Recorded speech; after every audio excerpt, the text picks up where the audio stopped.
Bonsoir à toutes et peut-être à tous d'ailleurs, il y a peut-être quelques hommes dans la salle, qui sait. Bienvenue dans ce nouveau webinaire de résultats d'études des Sentinelles. Moi, je suis Laura de l'équipe Sentinelle et je suis ravie de vous retrouver ce soir pour vous parler des résultats d'une étude qui compte beaucoup pour nous chez Sentinelle. D'abord parce qu'elle cherchait à répondre à une question très importante, une question que toutes les jeunes femmes ayant eu un cancer du sein se sont posées, même si le projet d'enfant n'était pas encore un sujet pour elles, celle de savoir si après un cancer, elles auraient les mêmes chances d'être enceintes qu'une femme qui n'a pas été malade. C'était ça tout l'objectif de l'étude, savoir et avoir des données fiables. Et Féeric, ça nous a aussi beaucoup marqué parce que c'est un collectif immense qui s'est mobilisé pour permettre à cette étude de voir le jour. Des jeunes femmes, bien sûr, ayant eu un cancer, mais aussi leurs cousines, leurs amis, leurs collègues, leurs sœurs. Vous êtes plus de 4000 à vous êtes portés volontaires pour participer. En 10 jours, vous avez permis de faire ce qui normalement prend des mois, voire des années à des chercheurs de faire et de générer des résultats inédits. Donc, merci beaucoup pour ça. Alors, bien sûr, celles qui vont en parler bien mieux que moi, ce sont Anne-Sophie Petit, qui a dirigé l'étude, qui est avec nous alors, ce soir pour nous, mais ce matin pour elle, je crois, en direct de Tahiti. Et Agathe Chabassier, qui a décortiqué toutes les données que vos réponses ont permis de collecter. Voilà, merci à vous deux d'être avec nous ce soir. Je vous laisse la parole juste dans 2 minutes, le temps de faire un petit tour de propriétaire de l'environnement dans lequel on vous accueille. Vous avez un onglet chat en bas à droite pour réagir au fur et à mesure de la discussion, et un autre onglet questions où vous pouvez poser toutes vos questions qu'on posera à l'issue de la présentation. Voilà, si au maximum vous pouvez poser plutôt vos questions dans cet onglet, ça nous permet de les avoir toutes au même endroit et de ne pas en oublier et de répondre le plus possible à tout le monde. Voilà, je crois que c'est tout pour moi. Mesdames, c'est à votre tour. Bonjour à tous et à toutes. Alors, je vais juste, voilà, je voulais juste regarder si les diapositives pouvaient bien passer. Bonjour, merci beaucoup de nous offrir cette possibilité de vous présenter les résultats. On est ravis et excités. Donc, Agathe Chabassier, la statisticienne qui a effectué les analyses de l'étude. Et Anne-Sophie Ami, je suis gynécologue, oncologue, je travaille à l'Institut Curie. Et il y a un peu plus de 8 ans, j'ai rencontré l'équipe de Sentinelle pour ce projet d'étudier la fertilité des femmes après un cancer du sein, ou plutôt leur chance d'être enceinte. On va voir que c'est des notions finement reliées. Alors, grossesse après cancer du sein, comme l'a bien dit Laura, c'est une question essentielle. On sait que le cancer du sein chez la femme jeune représente 5 à 6 000 femmes par an. Alors, par femme jeune, on va mettre une barrière à 45 ans, puisqu'on sait que jusqu'à 43 ans, on peut être pris en charge, enfin c'est l'âge reconnu par la sécurité sociale pour être pris en charge en aide médicale à la procréation. Donc c'est une situation qui n'est pas si rare que ça, et pour autant, la grossesse après cancer du sein, on sait que c'est environ 10% des patientes jeunes qui ont eu un cancer du sein. En fait, les taux de grossesse après cancer du sein, ils ne représentent pas la fertilité d'une femme. Il y a tout un tas de femmes qui ne souhaitent pas avoir d'enfants après cancer du sein, qui ne peuvent pas, qui n'ont pas de partenaire, qui n'ont pas de rapport sexuel. Et on sait aussi qu'il n'existe pas d'examen fiable aujourd'hui. Donc, ça pourrait être une prise de sang, une échographie. Il n'y a aucun examen qui puisse vous dire, ni avant cancer du sein d'ailleurs, mais pas plus après cancer du sein, vous êtes fertile ou vous êtes infertile. Et donc, le but de cette étude, c'était de mener une étude chez les femmes françaises via la plateforme Sentinelle pour étudier la fertilité, la grossesse et la contraception après un cancer du sein. Donc, c'était l'ADN de l'étude Féeric. Alors, la plateforme collaborative des Sentinelles, vous la connaissez. Sentinelle, c'est près de 40 000 volontaires qui ont participé, je crois, aujourd'hui à beaucoup plus de 30 études. Le but, c'est d'accélérer la mise en relation entre les chercheurs ou les médecins qui ont une question et les citoyens qui sont prêts à aider pour y répondre. On a dit citoyens, c'est important, parce que citoyens, ça ne veut pas forcément dire des gens qui sont malades ou qui ont été malades, mais ça peut être aussi des gens qui n'ont jamais eu de maladie et qui se portent volontaires, donc ça s'appelle les témoins. Et sauf erreur de ma part, Sentinelle, l'étude Féeric via Sentinelle était une première des études de Sentinelle à utiliser les femmes volontaires pour pouvoir les comparer à des femmes qui avaient eu un cancer et pouvoir justement répondre à la question « Est-ce que le fait d'avoir eu un cancer va modifier mes probabilités de grossesse ultérieures ?» Alors, les objectifs de Féeric, il y en avait plusieurs. L'objectif principal, c'était de comparer la probabilité de grossesse chez les femmes qui essayaient d'être enceintes, donc qui déclaraient essayer d'être enceintes. Pour le reste de la présentation, on va les appeler les cas. C'est les femmes qui avaient eu un cancer du sein, et les femmes sans antécédent de cancer du sein qu'on va appeler les contrôles. Le but était d'identifier donc une population qui avait un désir de grossesse. Les cas seront pour tout le reste de la présentation colorés en rouge et les témoins seront colorés en violet. Et ces femmes, on les a suivies 3 ans, parce qu'il faut parfois un peu de temps pour devenir enceinte. Et le but, c'était de regarder à la fin des 3 ans de l'étude combien auraient eu une grossesse. Les objectifs secondaires, alors je ne l'ai pas rappelé sur cette slide, mais cette diapositive, pardon, vous voulez évidemment regarder la contraception, puisqu'on sait qu'après cancer du sein, il va y avoir un impact sur la contraception et le type de contraception que les femmes vont utiliser, le recours à l'aide médicale à la procréation, les facteurs qui sont associés au délai de conception, et puis le devenir de ces bébés et de ces grossesses et de ces bébés. Alors la première bonne surprise de l'étude, ça a été un recrutement extrêmement rapide. Ici, ce que vous voyez en abscisse, ce sont les dates. Donc, il y a eu la première newsletter Sentinelle qui invitait à participer à l'étude. Et vous voyez un pic immense à 24 heures après l'annonce de l'étude Féeric, l'ouverture de l'étude Féeric. En une journée, on avait rempli les objectifs des patientes qui n'avaient pas eu de cancer du sein, c'est-à-dire les volontaires sains. Et en 10 jours, on avait atteint les objectifs initiaux prévus pour recruter les femmes qui avaient eu un cancer du sein. Donc, c'était une vitesse de recrutement, mais qui était sans précédent et qui est complètement inconnue dans l'univers de la recherche, où souvent, on pédale pendant 3 ans pour péniblement tenter de recruter des volontaires dans une étude. Tant et si bien qu'on a dû réaliser un amendement, puisqu'en théorie, dans une étude, quand on a rempli ses objectifs, on doit arrêter l'étude. Et là, ça fonctionne tellement bien, on s'est dit qu'on voulait offrir la possibilité au maximum de femmes de rentrer dans cette étude. Et donc, on a eu un amendement qui a autorisé la poursuite des inclusions bien au-delà des chiffres escomptés. Et on a continué à inclure pendant 1 an, ce qui fait qu'à la fin de l'étude Féeric, 1 an après le lancement, on avait 517 femmes qui avaient eu un cancer du sein et 3834 femmes sans cancer du sein. Toutes avaient moins de 43 ans au moment où elles rentraient dans l'étude. Alors, qu'est-ce qu'on a vu? Donc, il y a une première question quand on fait une étude de suivi, c'est est-ce que les gens restent dans l'étude jusqu'au bout? Très important parce que ça va être un des critères qualité de l'étude. Est-ce qu'on a ce qu'on appelle perdu de vue? Ce que vous voyez sur le graphique de gauche, c'est qu'à l'inclusion, on avait nos 4351, non, on avait plus de 4500, on avait plus de 4000 patientes. Et en fait, on a commencé à perdre des patients au premier questionnaire, c'est-à-dire qu'il y a probablement des femmes qui se sont connectées une fois sur la plateforme des Sentinelles, puis qui ont quitté parce qu'elles avaient changé de mail, parce qu'elles n'avaient pas prévu en fait d'être suivies pendant 3 ans.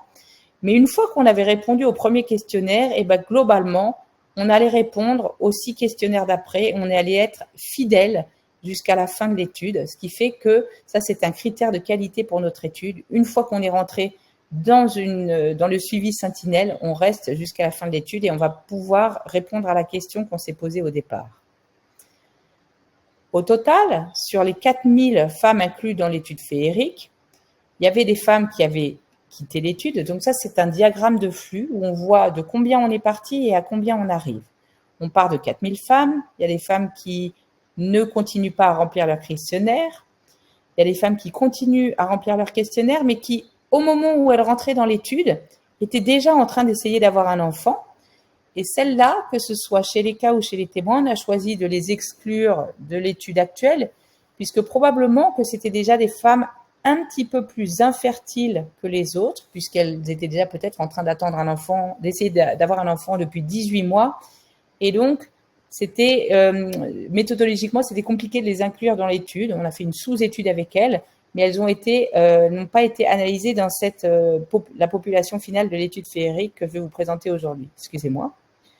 Ensuite, il y a tout un tas de femmes qui n'ont pas essayé d'avoir, et c'est la majorité des femmes d'ailleurs, qui n'ont pas essayé d'avoir un enfant pendant cette étude. Elles étaient rentrées dans l'étude féerique, c'était probablement sans désir de grossesse, et puis elles avaient une contraception, et puis elles n'avaient pas de projet de grossesse.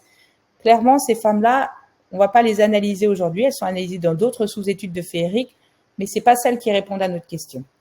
Notre question du jour, c'est des femmes qui, à un moment de l'étude, ont débuté une tentative de grossesse et pour lesquelles on a pu documenter de manière prospective. Prospective, ça veut dire je vois le moment où la femme commence à débuter sa tentative de grossesse et régulièrement, tous les 6 mois, je vais l'interroger pour savoir si cette grossesse est arrivée. Cette étude, elle a donc inclus, cette sous-partie de l'étude que je vous présente aujourd'hui a donc inclus 642 femmes, 76 femmes avec un cancer du sein qui ont débuté leur tentative de grossesse pendant l'étude et 566 contrôles. Alors ça, il va falloir s'accrocher un petit peu, c'est pour s'il y a des statisticiens parmi vous dans la salle. Un des gros défis quand on fait des études comme ça avec des cas et avec des contrôles, c'est que les cas et les contrôles ne vont pas être exactement les mêmes. Chez Sentinelle, on sait que les cas, donc qui ont eu un cancer du sein, en moyenne sont un petit peu plus âgés que les contrôles, qui sont une population de femmes un petit peu plus jeunes, qui est volontaire pour participer à la recherche, pour aider. Et donc, on s'est retrouvé avec une population de contrôle qui avait plutôt en moyenne 31 ans et une population de cas qui avait plutôt en moyenne 35 ans. À l'évidence, indépendamment du fait d'avoir eu un cancer du sein, on n'a pas les mêmes probabilités de grossesse à 31 ans et à 35 ans. Donc, il y a eu un travail statistique immense qui a consisté à rendre les deux groupes de cas et de contrôle comparables grâce à des méthodes d'ajustement. Donc, Agathe a fait des calculs pendant des mois entiers pour être sûr que les résultats qu'on vous présenterait aujourd'hui seraient le reflet de uniquement le fait d'avoir, capturerait au maximum comme information que notre différence entre les cas et les contrôles serait uniquement le fait d'avoir eu un cancer du sein. On a ajusté ces populations en faisant grossir artificiellement une sentinelle qui avait eu un cancer du sein et qui avait 31 ans. On lui a donné beaucoup de poids statistiquement pour qu'elle aille repondérer le groupe des cas. Et un contrôle qui aurait eu 38 ans, on l'a fait gonfler statistiquement artificiellement pour que lui aussi vienne tirer la moyenne du groupe contrôle vers le haut, de sorte à qu'à la fin de cet ajustement statistique, on se retrouvait avec des cas et des contrôles qui étaient comparables non seulement sur l'âge, mais sur 13 autres facteurs confondants qui auraient pu nous faire penser que c'était plutôt sa parité antérieure, le fait d'avoir eu des enfants ou non, sa fertilité antérieure, qui serait capturée dans cette étude. Donc, à la fin de cet ajustement, on s'est trouvé avec deux populations de cas et de contrôle comparables par rapport à notre objectif qui était est-ce que ces femmes vont réussir à être enceintes? Eh bien, on a réussi. Donc, les méthodes d'ajustement ont rendu les groupes comparables. Je vais aller assez vite sur le graphique de gauche. C'est juste un graphique qui vous montre qu'on a réussi à rendre ces groupes comparables puisqu'on a réussi à ajuster tout le monde avec des points verts que vous voyez sur la ligne de 0. Et ce qu'on peut vous dire, c'est que dans notre population, l'âge au début des tentatives de grossesse était de 35 ans. De manière assez peu surprenante, les sentinelles représentent une catégorie socio-professionnelle plutôt élevée. On a quasiment 80% de CSP intermédiaires et hautes, que ces femmes sont plutôt un petit peu moins en surpoids que la moyenne. Les 3/4 des femmes avaient un indice de masse corporelle qui était normal, que 66% des femmes qui participaient à l'étude avaient déjà eu une grossesse et 45% avaient déjà un enfant. Parmi les sentinelles qui ont participé, 15% environ déclaraient avoir eu une infertilité antérieure. C'est un chiffre qui est important parce que 15% c'est beaucoup, c'est probablement le reflet de la population générale.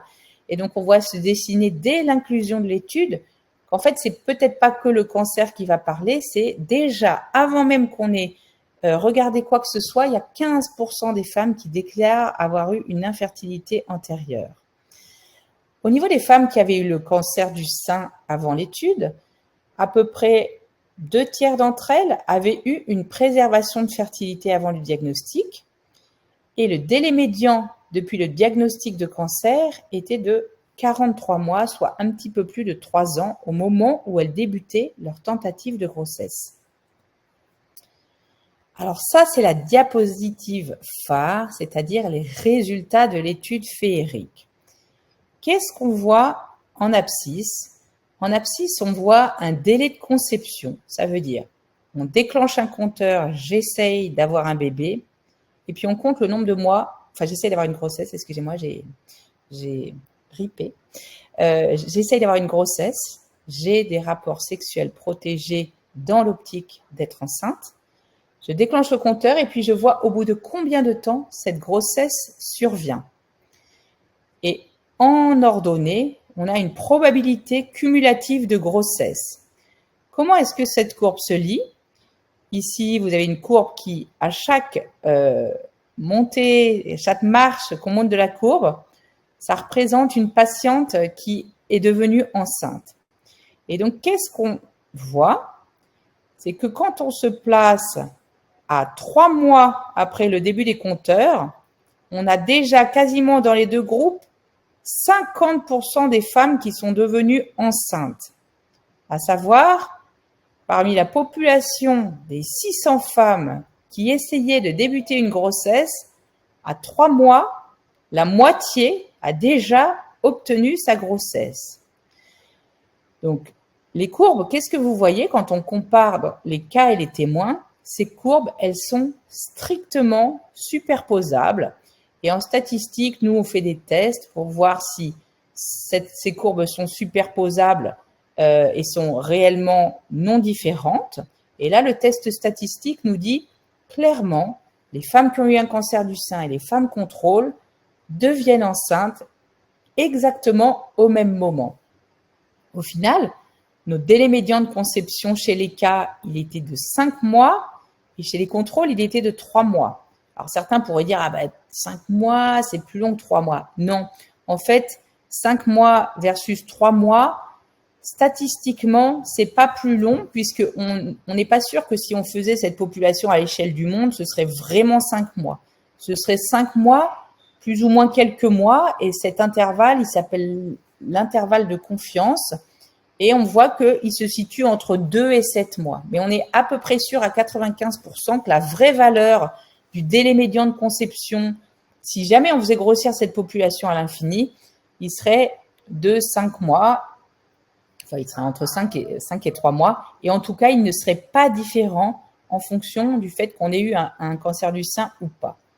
Qu'est-ce qu'on voit aussi qui est important? Donc, non seulement on voit que c'est pareil chez les cas et chez les contrôles, ce qu'on voit aussi, c'est que ces courbes, elles atteignent quasiment 100%. Donc ça veut dire quoi? Ça veut dire que la majorité des femmes qui essayent d'avoir un enfant dans cette population de l'équipe Sentinelle, qu'elles aient eu ou non un cancer du sein, la majorité des tentatives de grossesse sont fructueuses.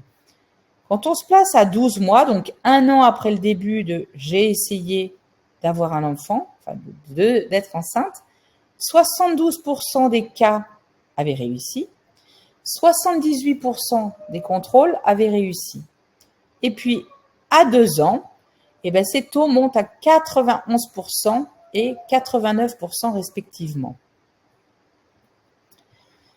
Alors, il y a quelque chose, c'est OK, mais est-ce que ces femmes sont devenues enceintes spontanément ou est-ce qu'elles ont dû avoir recours à l'aide médicale à la procréation? Et alors, en regardant les réponses des sentinelles, on s'est rendu compte que le recours à l'aide médicale à la procréation, on va appeler ça AMP, on s'est rendu compte que le recours à l'AMP était beaucoup, beaucoup plus fréquent et beaucoup, beaucoup plus rapide chez les patientes qui avaient eu un cancer du sein. En somme, ce que nous dit la courbe rouge, c'est les femmes qui ont eu un cancer du sein, parfois, n'ont même pas attendu de dire « bon, je je vais attendre 3 mois, puis si au bout de 3 mois ça ne marche pas, j'irai consulter. Donc certaines sont allées très très très vite avoir recours à des centres d'AMP ou bien recourir à la préservation de fertilité qu'elles avaient au matériel de préservation de fertilité qui avait été congelé par un centre de préservation de la fertilité. Ce recours, il a été extrêmement rapide. On voit que toutes ces femmes ont recouru à l'AMP dans la première année suivant les essais. Et donc, ce recours, on estime qu'il est à peu près 14 fois plus fréquent chez les femmes qui ont eu un cancer du sein par rapport aux femmes qui n'ont pas eu de cancer du sein. Attention, c'est pas parce qu'on a un recours à l'AMP que ça veut dire qu'on est infertile. Hein. Je peux très bien décider aujourd'hui que je ne sais pas si je suis fertile, mais je vais voir un centre et je dis je vais réutiliser mes embryons et puis le centre va me réimplanter mes embryons. Mais si ça se trouve, si on ne m'avait pas réimplanté mes embryons, j'aurais été enceinte naturellement.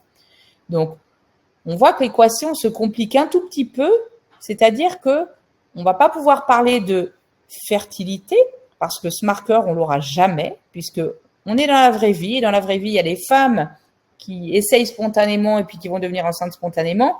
Puis il y a les femmes qui n'essayent pas spontanément, qui vont recourir très vite à l'AMP alors qu'elles auraient peut-être été enceintes sans AMP.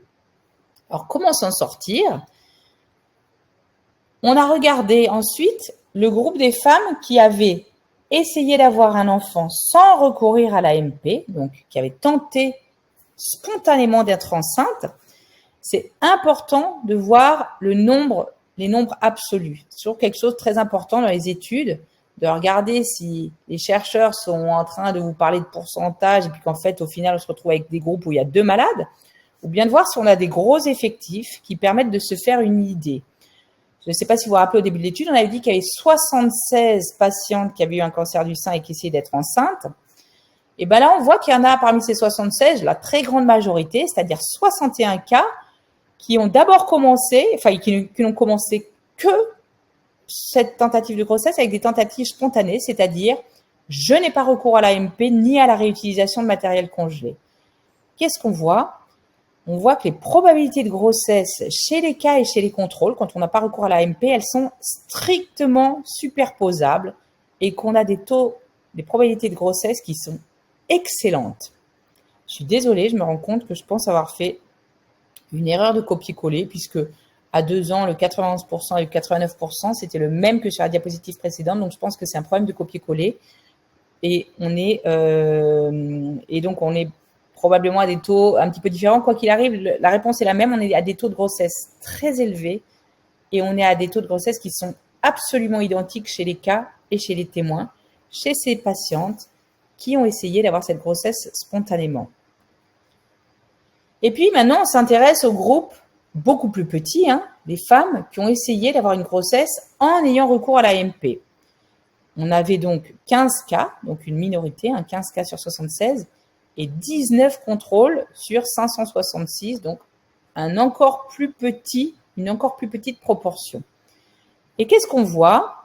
Donc ça, ce petit test statistique, il nous dit les groupes sont différents ou les groupes ne sont pas différents. Et là, il nous dit les groupes ne sont pas différents, même si les femmes ont recours à une aide médicale à procréation, elles deviennent enceintes exactement pareil, aussi vite, alors un petit peu moins vite que celles qui essayent spontanément, mais elles deviennent enceintes aussi rapidement que les femmes, qu'elles aient eu ou non un cancer du sein. Si vous regardez attentivement les courbes, on voit quand même qu'il y aurait presque une tendance à un délai moindre chez les cas. Ça veut dire quoi ? Ça veut dire que les cas qui sont en rouge là, quand elles ont recours à l'AMP, auraient presque un peu tendance à être enceintes plus vite que les femmes contrôle. Alors, on ne peut pas, sur une tendance, on ne peut pas affirmer un résultat clairement positif, mais si jamais on devait dire, a priori, ça irait plutôt dans un sens ou dans un autre, on dirait que les femmes qui ont eu le cancer du sein seraient presque un peu plus vite enceintes que les autres. Alors, je tiens aussi à souligner que sur ces grossesses-là, seulement 3 grossesses sont survenues après réutilisation de matériel congelé dans le cadre d'une préservation de fertilité. Pourquoi c'est important, ce 3 grossesses? Je vous ai parlé tout à l'heure de toujours garder en tête les effectifs d'une étude. Vous vous rappelez le début, dans l'étude Sentinelle, on parlait de 4351 patientes. Puis après, on a parlé du fait qu'en fait, les patientes qui voulaient avoir un enfant après cancer du sein, ou pas après cancer du sein d'ailleurs, ça représentait vraiment une petite proportion. Et puis qu'au final, la majorité de ces gens, cette petite proportion, elle essayait avant tout spontanément d'avoir un bébé, les taux de réussite avec des tentatives spontanées, ils étaient élevés. Et donc au final, il y a seulement 3 grossesses qui sont survenues après utilisation de matériel congelé.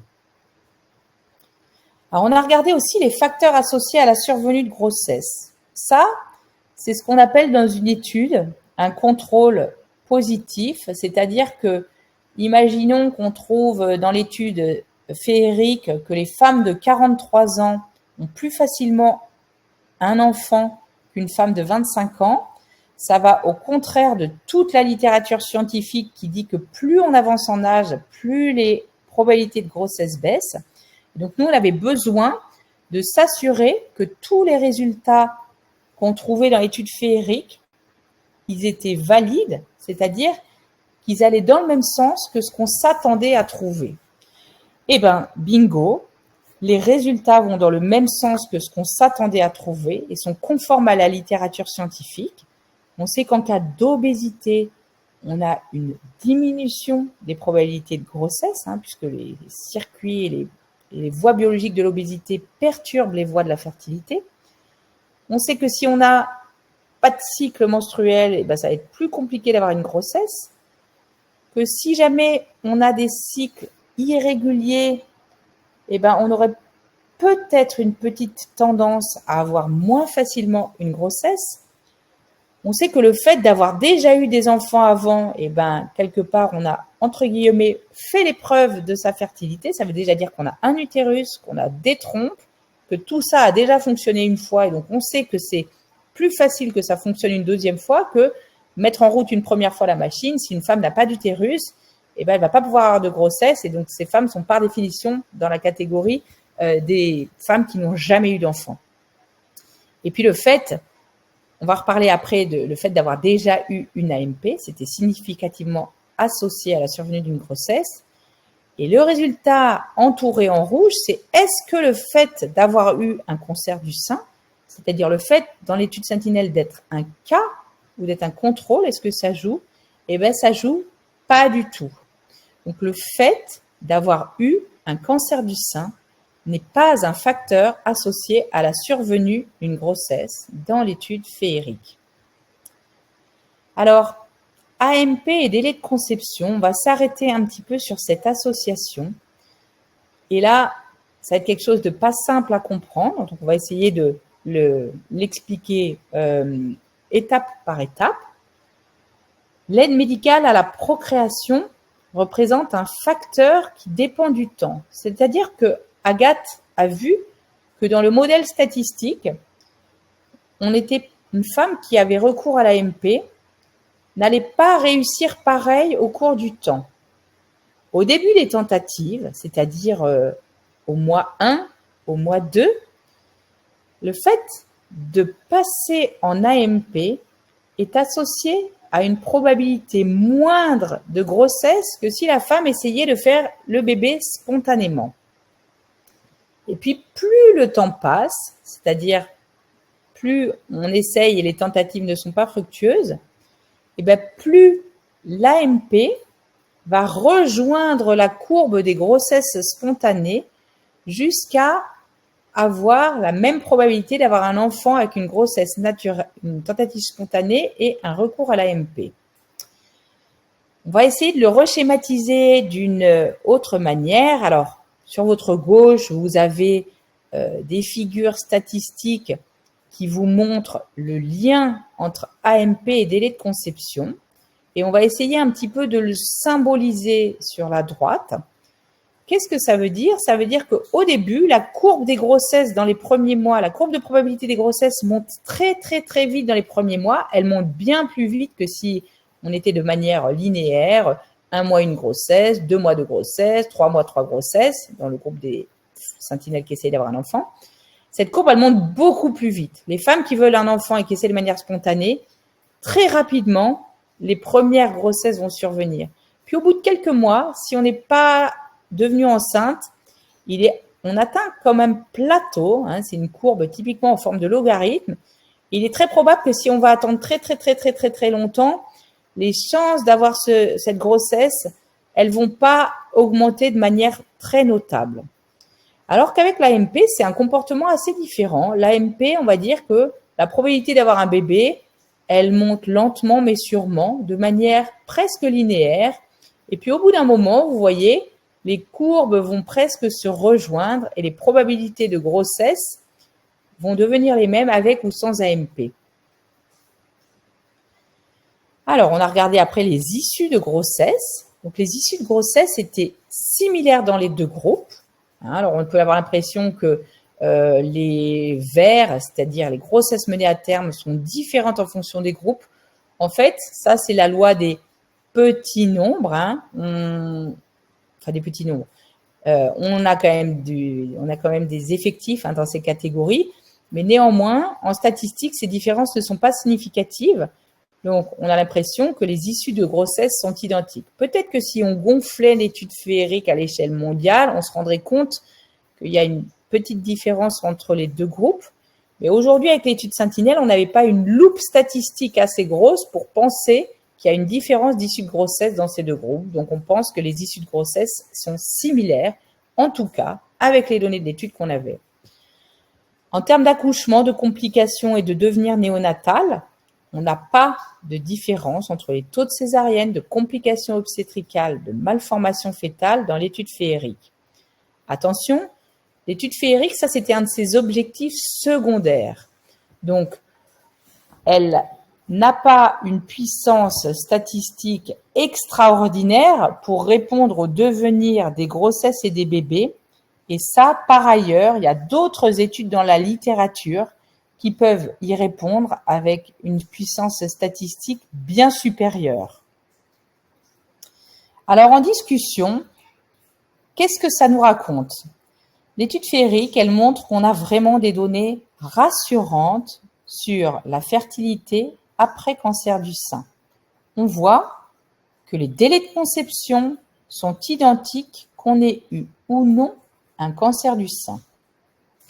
On voit que la majorité des grossesses est survenue de manière spontanée, sans recours à une AMP, quelle qu'elle soit, ou à une préservation de fertilité.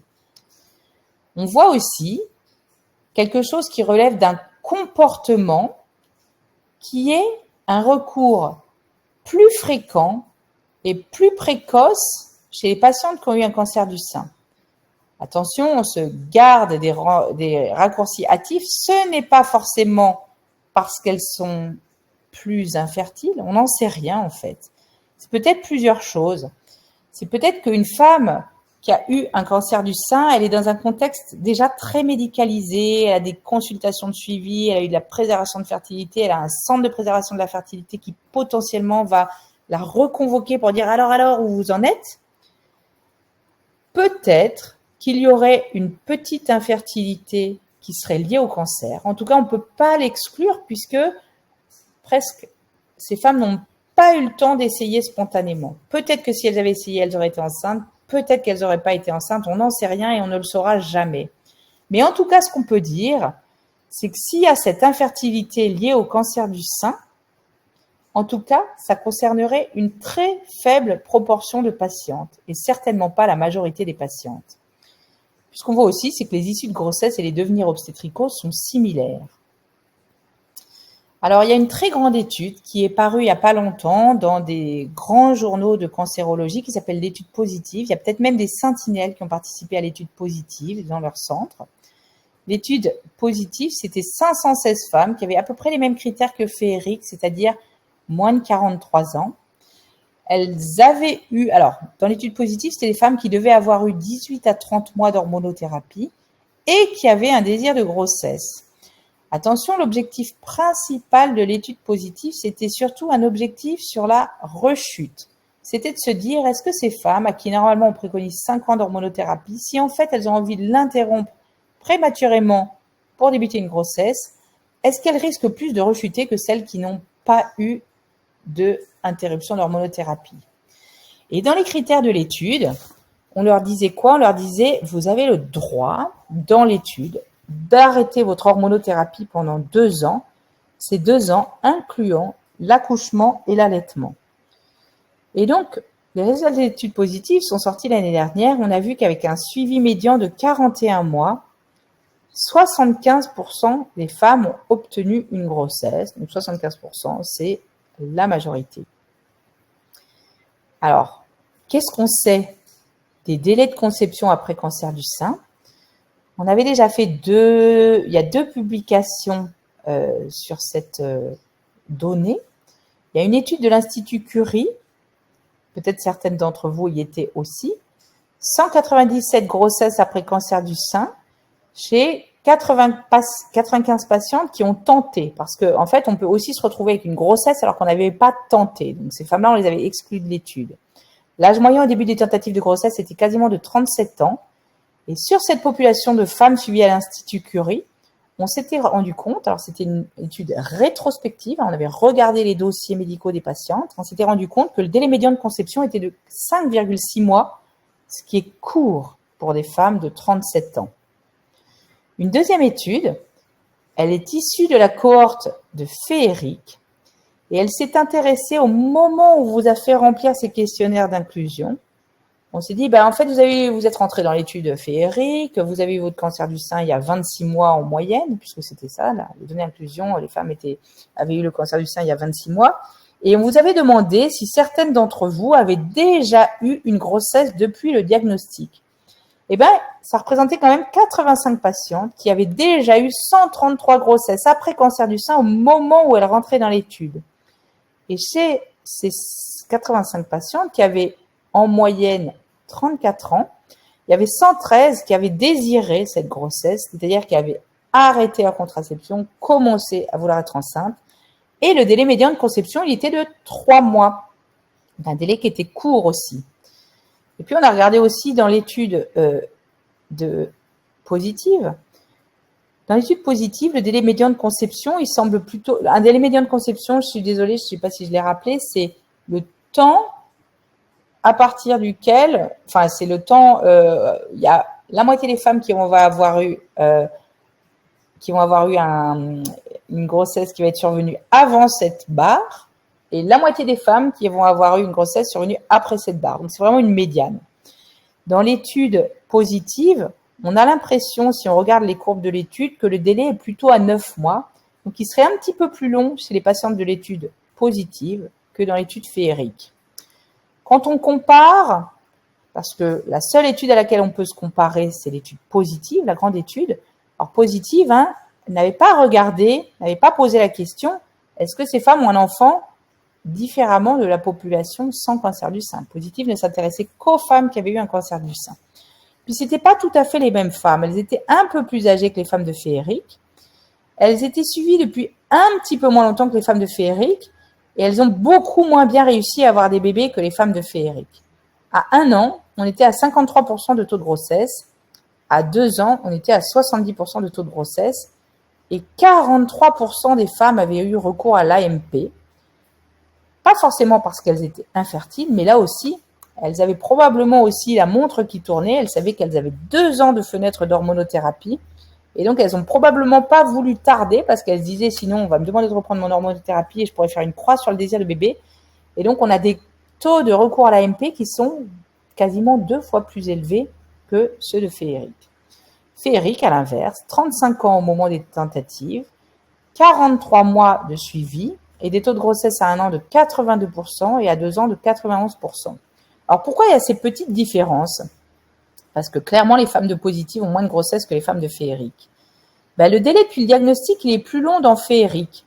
Et ça veut dire quoi? Ça veut dire que peut-être la majorité des patientes ayant eu de la chimio peut-être que, en fait, des ovaires d'une femme qui reçoit de la chimiothérapie, ils sont un peu chahutés, et donc ils vont progressivement récupérer au cours du temps. Et là, peut-être qu'ils ont plus de temps pour récupérer que dans l'étude positive où ils avaient eu quasiment 1 an de moins pour récupérer. Et puis, le recours à l'AMP plus fréquent dans positif, c'est peut-être aussi un suivi plus long. Peut-être que ces femmes, dans un essai, ont eu un recours à l'AMP dans un contexte d'interruption d'hormonaux ou dans le contexte de je suis dans un essai, tout doit être clôturé dans 2 ans, il faut absolument que j'ai eu mon bébé, donc je vais avoir recours à l'AMP. Peut-être aussi on était enrichi en femmes américaines qui ont beaucoup plus recours à l'AMP, notamment dans l'après-cancer du sein, avec l'utilisation de mères porteuses, etc. Et peut-être aussi, et je ne sais pas pourquoi et on ne saura jamais, peut-être que c'est des populations différentes, parce que nous, on est avec des femmes françaises exposées à un environnement français, une alimentation française. Peut-être qu'en fait, positive, qui rassemble des femmes du monde entier, il y a peut-être d'autres facteurs environnementaux, sociétaux, que sais-je, qui font qu'elles seraient peut-être plus infertiles et on n'en sait rien. Les messages à remporter chez vous, c'est que l'étude féerique, c'est la première et la seule étude prospective qui a comparé ces délais de conception avec et sans cancer du sein et qu'elle offre des résultats qui sont rassurants sur la fertilité, spontanée ou avec aide médicale à la procréation. On retient aussi que la majorité des patientes ont obtenu une grossesse, que les délais de conception étaient courts et que les recours à l'AMP étaient précoces et plus fréquents chez les femmes qui avaient eu un cancer du sein, mais on note qu'on a l'impression qu'il y aurait un probable impact péjoratif de ce recours précoce, comme si au final ça avait presque retardé la grossesse qu'elles auraient eue spontanément. On ne pourra jamais le dire, mais c'est ce que nous font penser les résultats qui ont été sortis de l'analyse de ces données, avec un modèle statistique qui nous dit clairement la grossesse survient plus rapidement quand on commence à essayer naturellement que quand on passe d'emblée en assistance médicale à la procréation. Et donc, peut-être une des perspectives pourrait être de dire que pour maximiser les chances de grossesse, pourrait sembler raisonnable d'attendre 1 an. Alors, c'est difficile de donner une barrière. Je veux dire, est-ce que faudrait peut-être attendre 6 mois à 1 an de tentatives spontanées infructueuses avant de recourir à l'AMP? On pourrait avoir tendance à penser ça, mais bien sûr, ça, c'est des choses qui vont être à pondérer en fonction de l'âge de la patiente, du désir du couple, de leur histoire à eux, et ce sera à discuter avec les médecins de cette patiente. Mais Féerique nous donne déjà des embryons de réponse par rapport à ce que, sur une grosse population, la plus grosse jamais testée à ce jour de femmes témoins et de femmes ayant eu un cancer du sein, c'est ce que nous donnent ces résultats. Je vous remercie pour votre attention et je voudrais remercier 2 femmes qui ont eu un rôle exceptionnel dans cette étude et sans qui j'aurais été totalement incapable de vous présenter ces résultats aujourd'hui. C'est Clara Sebag qui a effectué pendant près d'1 an ce qu'on appelle le nettoyage des données pour mettre en conformité l'intégralité des réponses auxquelles vous aviez répondu, pour essayer de savoir comment on allait les analyser, de regarder tous les verbatims des patientes qui nous racontaient leur expérience pour dire, bon, celle-là, je pense qu'elle essayait, je pense qu'elle a réussi puisqu'elle nous a dit ça et ça. Et Agathe Chabassier qui également a passé près de 2 ans pour être absolument sûr que les résultats qu'on vous présenterait aujourd'hui avaient été testés dans tous les sens, qu'on avait fait des analyses et des sous-analyses et des réanalyses pour être sûr que même si on changeait les modèles statistiques, on était aujourd'hui complètement certains que les résultats qu'on vous présentait étaient robustes. Évidemment, les remerciements ils vont à la communauté entière des sentinelles, sans qui rien n'aurait été possible, hein, que ce soit à la fois la vitesse d'inclusion, que ce soit la qualité de vos réponses, que ce soit vos commentaires dans les verbatims qui nous donnaient des éclairages extraordinaires sur vos tentatives, votre maladie, la manière dont ça avait été géré. Évidemment, je ne vais pas lister tout le monde, mais je remercie tous les médecins et chercheurs qui ont aidé à relayer cette étude dans les différents centres. Lillison, qui était la marraine de l'étude et qui a relayé non seulement l'inclusion et puis qui va relayer les résultats pour transmettre à la communauté ces messages rassurants. Puis évidemment, toute l'équipe des Sentinelles, sans qui rien n'aurait pu avoir lieu. Et évidemment, les participantes de l'étude, ça on l'a dit, mais sans vous, rien n'aurait été possible. Et encore merci. Donc, on est à votre disposition pour les questions. Merci Anne-Sophie, déjà d'avoir rappelé la participation de ces 4352 participantes qu'on remercie. Alors en effet, on a pas mal de questions. On va commencer directement. On a Audrey qui nous demande, est-ce qu'on parle de cancer du sein uniquement ou de cancer du sein métastasé? Ah oui, alors je suis désolée, c'est vrai qu'on n'a pas rappelé les critères d'inclusion parce qu'on avait aussi un temps limité. Pour rentrer dans l'étude, il fallait avoir un cancer du sein non métastasé parce qu'on sait qu'il est quand même assez rare que les femmes avec un cancer du sein métastasé essayent d'avoir une grossesse. Et donc, du coup, c'était un peu un crève-cœur aussi d'exclure, c'est toujours un crève-cœur d'exclure des femmes avec des métastases d'une étude parce que c'est la double peine, quoi. C'est non seulement j'ai des métastases, puis en plus, on m'interdit de participer à. En fait, on savait que pour inclure dans une étude, on doit, d'un point de vue statistique, on doit cibler la population qui va pouvoir me permettre de répondre à l'étude. Et on savait que le projet de grossesse, s'il existe chez des femmes métastasées, c'est très marginal et ça n'aurait probablement pas permis de répondre à l'objectif. Et donc, d'un point de vue statistique, on n'avait pas le droit de le faire. Donc, on parlait de femmes qui avaient un cancer du sein non métastasé au moment où elles rentraient dans l'étude. Merci.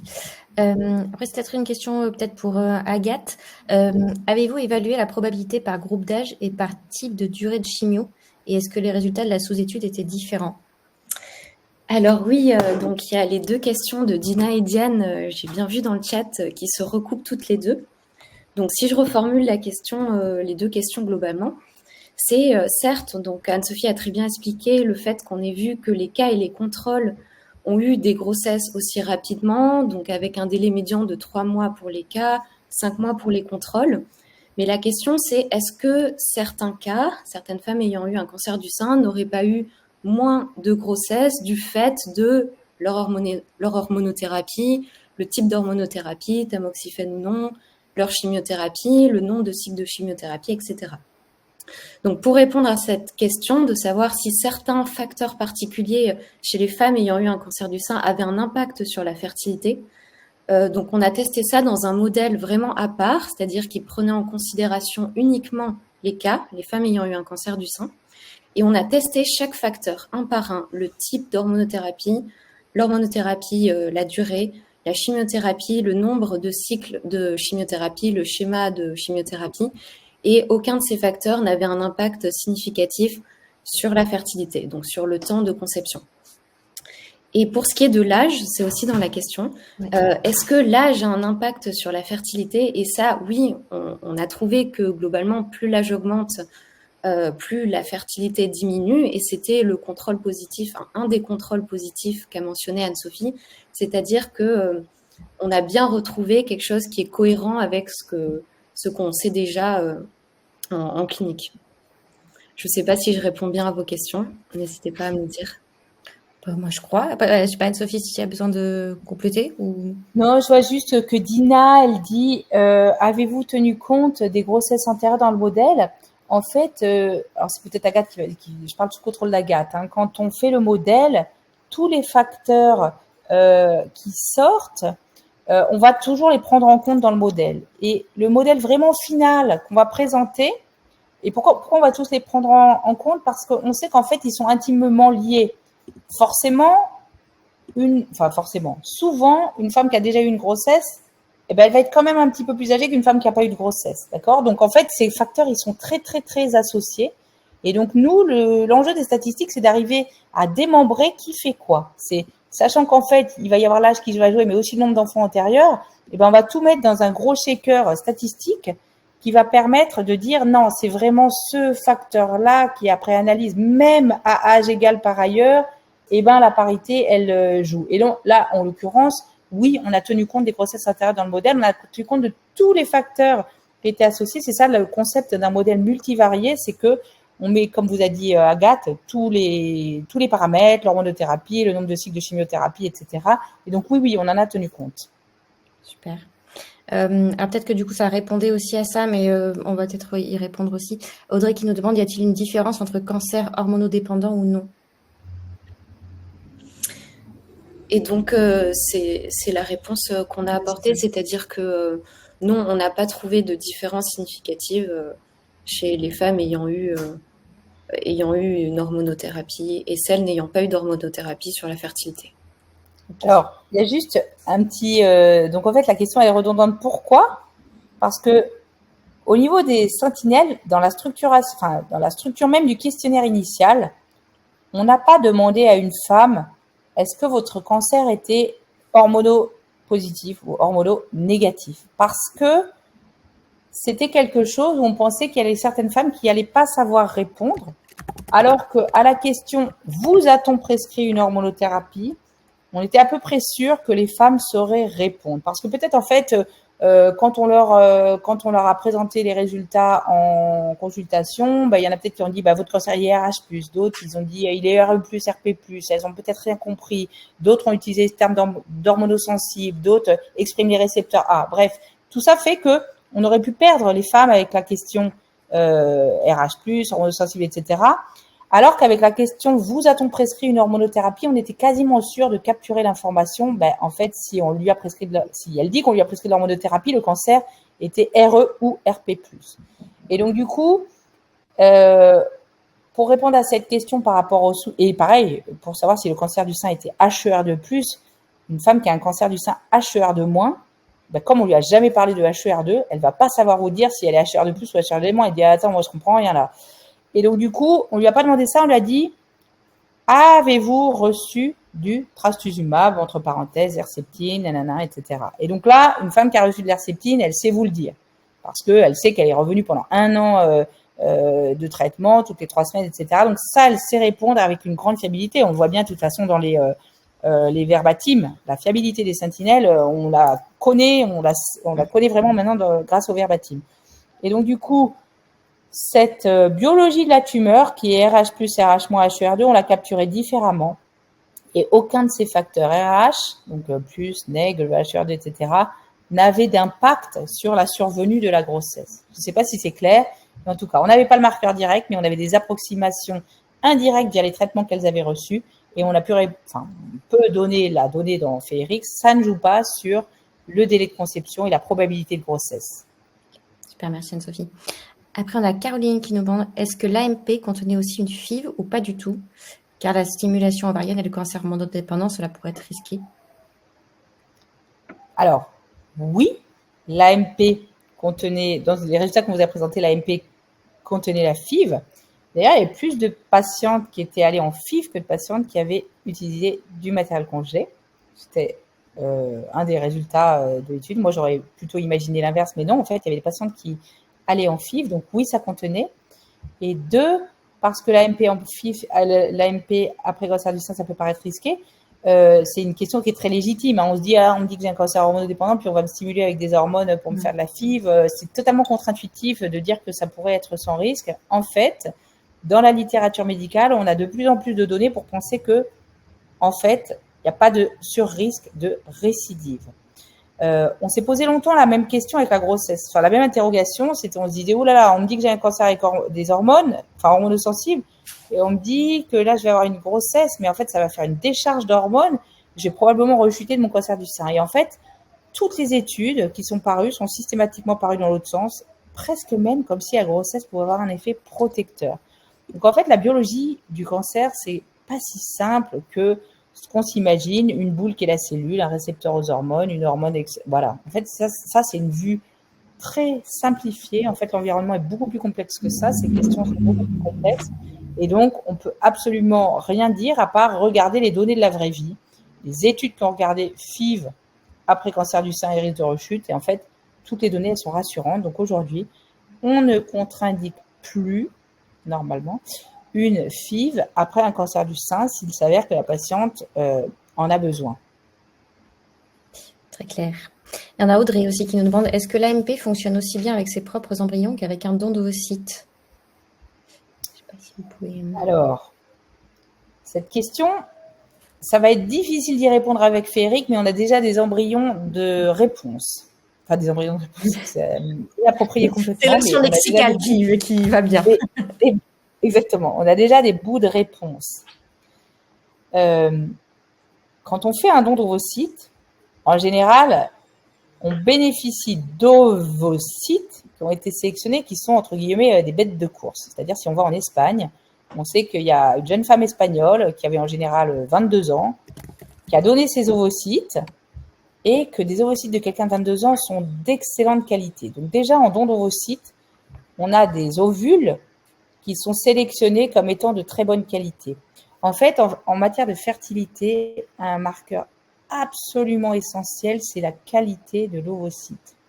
Et donc, en fait, de dire en don d'ovocytes versus mes propres ovocytes, c'est compliqué parce qu'en fait, dans un don d'ovocytes, en moyenne, ça va être des ovocytes plutôt de meilleure qualité que d'autres femmes, mais je ne peux pas vous dire sur lequel vous allez tomber. Et puis la deuxième chose, c'est, tu dis Audrey, qu'avec mes propres ovocytes, ou en gros qu'avec les ovocytes de la femme. Celle qui va rechercher ses ovocytes dans le congélateur, celle qu'elle a congelée avant de faire faire sa chimiothérapie, au moment du diagnostic de cancer, et qui va les rechercher au congélateur, en moyenne, elle a quand même plutôt un petit peu essayé pendant, même si on a vu qu'elles allaient vite à l'AMP, quand même, elle a quand même essayé pendant 6 mois, 7 mois, 8 mois. Et donc, en fait, elle est un petit peu infertile. Je ne sais pas dire pourquoi elle est infertile. Est-ce que c'est le cancer du sein? Est-ce qu'elle l'était déjà avant? Tu vois, elle était peut-être dans les 15% qui étaient infertiles. Et maintenant qu'elle est infertile, 6 mois, 8 mois, 12 mois, 15 mois, elle retourne au congélateur. Donc, elle retourne au congélateur. Je pense que cette femme, forcément, elle est plus infertile que le reste de la population qui a déjà été enceinte. Et là, elle retourne au congélateur. Au congélateur, elle ne va jamais que récupérer ce qu'elle a fait laisser 2 ans avant. Peut-être qu'en fait, 2 ans avant, elle était déjà un peu infertile, mais elle ne le savait pas parce qu'elle n'était pas en train d'essayer d'avoir un bébé. Elle était en train de vivre sa vie. Et puis là, pouf, il y a le cancer qui fait immersion. On ne sait pas ce que valait son ovocyte à cette époque, mais on sait que maintenant, c'est un ovocyte congelé, donc qui forcément perd un petit peu par rapport à un ovocyte frais, d'une femme qui est déjà sélectionnée comme étant un peu infertile puisqu'elle a déjà essayé pendant 9 mois d'avoir un bébé et qu'on va lui réimplanter. Donc de dire que c'est cet ovocyte-là qui marche moins bien, c'est un raccourci qui est trop rapide aussi. C'est-à-dire, cet ovocyte-là, chez cette femme-là qui a été congelée au moment de son diagnostic et qui a essayé pendant 9 mois et qui n'a pas réussi, ce cocktail à la fin, il fait qu'au final, on a 3 grossesses sur la série. Ça ne veut pas dire que l'ovule est mauvais, etc. Peut-être qu'il y a plein d'ovules qui sont bons, qui sont restés au congélateur, parce qu'en fait, leurs propriétaires ont débuté la tentative de grossesse sans ça et n'ont jamais eu besoin de retourner au congélateur. Donc, en fait, peut-être qu'il y avait ton propre ovule au congélateur qui n'aura jamais servi et puis qui, on t'aurait implanté, tu aurais eu le bébé le mois d'après. Donc, la question que tu poses, elle est très difficile. Enfin, il est très difficile d'y répondre de manière fiable, puisqu'on a d'un côté un pool de donneuses d'ovocytes qui est plutôt hyper performante, puisque si c'est d'étrangers, c'est des jeunes filles donc avec des ovules de très bonne qualité. Et puis d'un autre côté, des ovules dont en fait on ne sait pas ce qu'ils valent, et que probablement que celles qui y retournent au congélateur sont celles qui avaient les ovocytes de plus mauvaise qualité, qui étaient déjà infertiles à la base sans le savoir, sans qu'on ait aucune prise de sang aujourd'hui pour pouvoir juger de la qualité d'un ovocyte. Clairement, aujourd'hui, on ne sait pas faire. Je ne sais pas si c'est difficile. La question est difficile. C'est difficile à répondre, mais en tout cas, le cadre de réponse est clair. Merci. On va peut-être prendre 2 petites dernières questions, une pour chacune, comme ça. Agathe, peut-être on a Monique qui demande quel est le délai entre l'arrêt des traitements oncologiques et la grossesse. Alors, je pense que Anne-Sophie, tu es plus à même de répondre à cette question-là. Alors, le délai... Je ne suis pas sûre qu'on ait calculé le délai entre l'arrêt des traitements et la grossesse. Ce qu'on peut répondre de manière indirecte, c'était que quand elles sont rentrées dans l'étude féerique, elles étaient à 26 mois du diagnostic de cancer. Et au moment où elles débutent leur tentative de grossesse, elles sont, attends, je vais te redire la métrique exacte, parce que, excuse-moi, j'ai plus, elles étaient à, désolé, hein, elles étaient à 43 mois du diagnostic de cancer. Ça veut dire qu'on considère quand même, grosso modo, allez, on va faire 1 an de traitement anti-cancer. Donc, en moyenne, elles sont à peu près à 2 ans et demi d'eux. D'accord? Donc, parmi celles-là, il y a des femmes qui arrêtent leurs hormonaux. Il y en a d'autres qui n'ont pas d'hormonaux. Mais c'est 2 ans et demi à peu près. Ça aussi, c'est un bon contrôle positif. Parce que qu'est-ce qu'on dit dans la littérature, dans les recommandations? Attendez 2 à 3 ans. Bah, bing, hop, les sentinelles, elles sont attendues 2 à 3 ans. Elles sont à 2 ans et demi à peu près Super. Et on a Marie qui nous demande si la grossesse a un effet protecteur. À quoi sert l'hormonothérapie qui est censée protéger en coupant les hormones? Ah, j'y vais, Agathe. En fait, c'est ce qu'on disait un peu tout à l'heure. C'est beaucoup plus compliqué que ça, la vie. On a des vues simplex, hormones. Il n'y a pas plus compliqué que hormones et seins comme question. C'est une question ultra complexe. Donc, la grossesse, ce n'est pas qu'une décharge d'hormones. La grossesse, c'est des perturbations dans tous les sens, c'est une extinction relative de l'immunité, c'est tout un tas de processus. C'est peut-être, en fait, je suis tellement heureuse d'être enceinte que j'ai des décharges de bonheur et d'endorphine toute la journée, qu'il faut peut-être quelque chose sur mon cancer qui fait qu'il ne revient pas. C'est un processus physiologique ultra complexe. Clairement, faut rester humble. On ne connaît pas du tout, on ne comprend pas du tout. Et donc, pourquoi, alors même qu'il y a cette décharge d'hormones, qu'on éteint l'immunité qui est censée aider les femmes à se défendre contre leur cancer, etc., mais aussi pas rejeter leur bébé, pourquoi est-ce qu'au final, quand on regarde les données de la vraie vie, c'est associé plutôt à un risque moindre? Personne n'en sait rien. Peut-être qu'il y aurait un effet protecteur de l'hormone chorionique gonadotrophine, peut-être que c'est l'HCG qui protège. En fait, on n'en sait rien et je ne sais pas si on en saura quelque chose un jour. Il y a des expériences qui sont faites sur des souris pour voir si c'est ça. Mais en fait, une femme, c'est bien plus complexe qu'une souris. Donc, on ne pourra probablement jamais répondre. Et quand on ne peut pas répondre, qu'est-ce qu'on peut faire? On peut observer. On peut observer le groupe des femmes enceintes, le groupe des femmes pas enceintes. Et il y a 20 études qui disent non, clairement, la grossesse, elle n'augmente pas le risque de rechute et ces femmes, elles vont voir même presque un peu plutôt mieux. Je sais rien de pourquoi, quels sont les mécanismes, mais ça, c'est une certitude. Et la deuxième question, pourquoi du coup pourquoi est-ce qu'on nous propose l'hormonothérapie? Attends, c'est quoi la question? À quoi sert l'hormonothérapie qui est censée protéger en coupant les hormones? Alors, l'hormonothérapie, est-ce que ça coupe les hormones? Par exemple, si on parle du tamoxifène, l'hormonothérapie ne coupe pas les hormones. L'hormonothérapie de tamoxifène, il ne vient pas couper. Si on fait un dosage à une femme qui est sous tamoxifène, on va voir qu'elle a des taux d'oestradiol au plafond. Donc, ça ne coupe pas, contrairement à ce qu'on peut penser avec un raccourci un peu simplexe. L'hormonothérapie vient agir comme un compétiteur sur le récepteur aux œstrogènes. Et comme le tamoxifène est plus fort que ton hormone endogène, il va bloquer et puis il va être antagoniste sur les cellules du sein, puis il va bloquer sur les cellules du sein, mais il va stimuler sur les cellules de l'endomètre. Tout ça est d'une complexité extrême et je ne suis même pas sûre que je saurais répondre à toutes les questions. Mais le fait est que, en moyenne, quand on regarde un groupe de femmes avec et sans hormonaux, il n'y a pas photo. En fait, il y a moins de récidives chez les femmes RH+, bien sûr, quand elles prennent leurs hormonaux. Donc, il peut y avoir un bénéfice de l'hormonaux chez les femmes RH+, tout en ayant un bénéfice en survie de la grossesse, même chez les femmes RH+, sans que ce soit forcément contradictoire, tout simplement parce que tout ça est d'une complexité extrême et que avec nos raccourcis dans notre petite tête, on a du mal parfois à remettre les pièces du puzzle, mais les données sont les données et les études sont les études et clairement, ça va toujours dans les mêmes sens. Pour rebondir peut-être juste un petit point sur la question de pourquoi on observe parfois un effet potentiellement protecteur de la grossesse sur les récidives du cancer. Ce qu'on peut avoir quelquefois en statistique, c'est ce qu'on appelle un biais confondant, c'est-à-dire qu'en fait, c'est pas forcément le fait d'avoir une grossesse qui va protéger vraiment des récidives, mais que celles qui ont une grossesse, en fait, sont légèrement différentes de celles qui n'ont pas de grossesse, dans le fait qu'elles sont potentiellement légèrement mieux, en meilleure santé, elles ont une situation potentiellement légèrement différente sur laquelle on va pas forcément parfaitement arriver à ajuster, même si on le fait au mieux avec les variables qu'on observe, mais qui va faire qu'au final, on a une très légère différence côté protecteur au niveau des récidives de ces femmes qui ont une grossesse par rapport à celles qui n'en ont pas eu.